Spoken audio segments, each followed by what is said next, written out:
They say truckers see things no one else does. The empty highways, 2 a.m. diners, the silence between radio stations. But what I saw that night, I wish I hadn't. My name's Rick.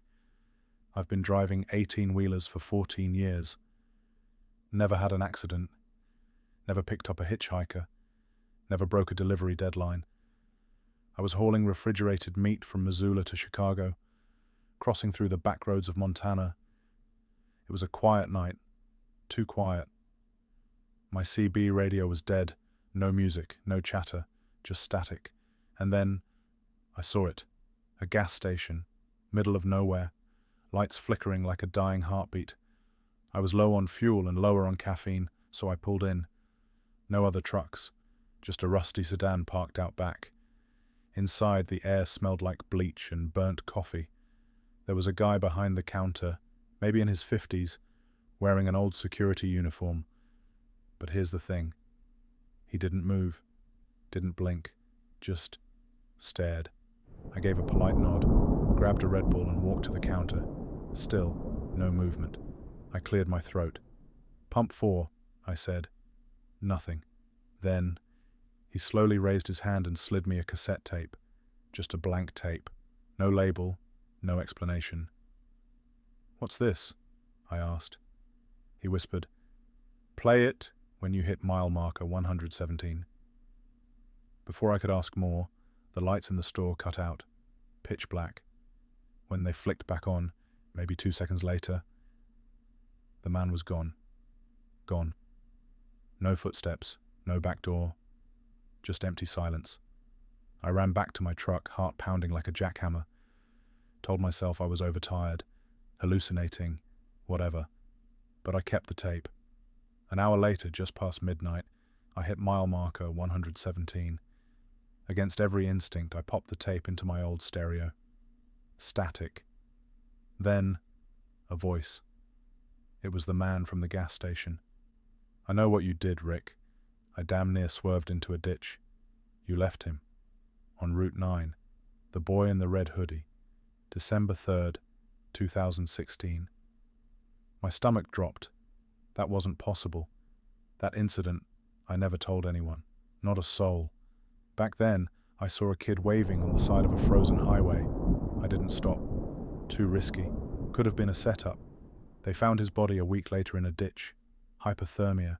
I kept driving. Told myself it wasn't my fault. Wasn't my job. But now, someone new. Keep driving, Rick. Don't stop. Don't turn around. I looked in my mirrors. Headlights. A black sedan. The same one from the gas station. Tailgating me. I floored it. No signal. No radio. Just the whine of the engine and the sound of my own guilt. Then, another voice on the tape. A child. "You left me, Rick.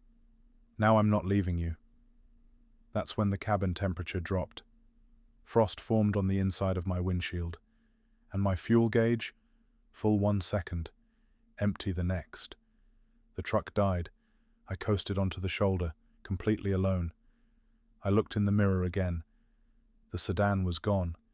Nothing but snow and shadows. But someone knocked on my door. 3 times. Knock. Knock. Knock. I didn't look. I didn't breathe. I just waited. And then I heard the boy's voice again. This time, not from the tape. "I forgive you." When I opened my eyes, it was morning. Sunlight. Birds. Engine running. Full tank. Tape gone. I never spoke of it until now.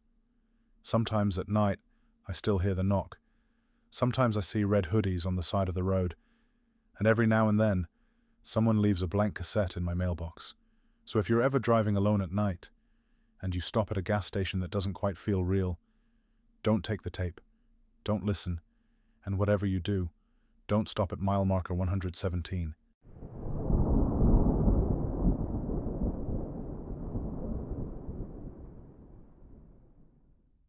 They tell us to stick to our hours. Don't speed.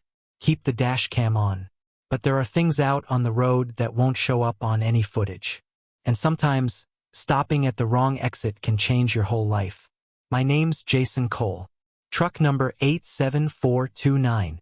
I run a dedicated lane from Buffalo, New York to Gary, Indiana, through I-90 westbound, 512 miles of open road, rest stops, and silence. Usually it's routine. But one night just past Cleveland, everything went sideways. It was a Thursday night in late October. The rain was coming down in sheets by the time I hit Erie, Pennsylvania. I pushed through, figured I'd stop at Love's in Austintown, Ohio, exit 223 on I-80, grab coffee, refuel, maybe nap for a bit. When I pulled in, something felt off. 3 trucks in the lot, no one at the pumps, and an old black Dodge Charger parked sideways near the diesel lanes, like someone left in a hurry. I walked in. Clerk was a kid, twitchy, maybe 19. Didn't say much except, "You drive in solo?" Odd question. I nodded, grabbed a coffee, and left. On my way out, I noticed something weird. That Charger? Plates were gone. Just an empty frame. Back on the highway, somewhere near exit 68, I saw flashing lights behind me. Unmarked black SUV. No siren. Just strobes. I pulled over. Guy gets out, dark jacket, badge on a lanyard, but he never said what agency. Didn't ask for my license. Didn't explain why he stopped me.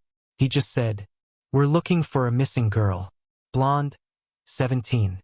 Might have been seen in a truck matching yours." What? I told him I'd been solo the whole way. He walked around the truck real slow, looked inside the cab, and then stared at my trailer. Mind opening it? It was locked and sealed. Standard meat run. Manifest clean. I offered to call dispatch. He ignored me. Then he leaned in close and said, "Some of you think these loads make good cover." That's when I got suspicious. I asked for his badge again. He didn't answer, just walked back to his SUV. No license plate. Same as the Charger at the truck stop. Then he drove off. No warning. No citation. When I got to the TA Travel Center in Gary, Indiana the next morning, DOT officers were doing random inspections. I told one of them what happened. He froze, asked for every detail. The SUV, the man's face, the words he used. Turns out, a guy impersonating federal agents had been stopping truckers near exit 68, just before the Route 250 interchange in Ohio. 2 drivers were robbed at gunpoint. One disappeared for 14 hours.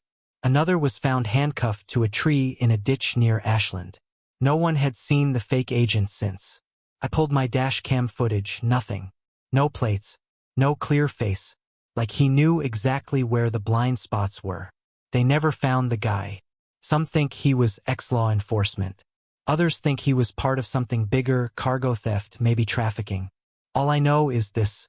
If you're ever driving I-90 through Ohio, don't stop between exits 66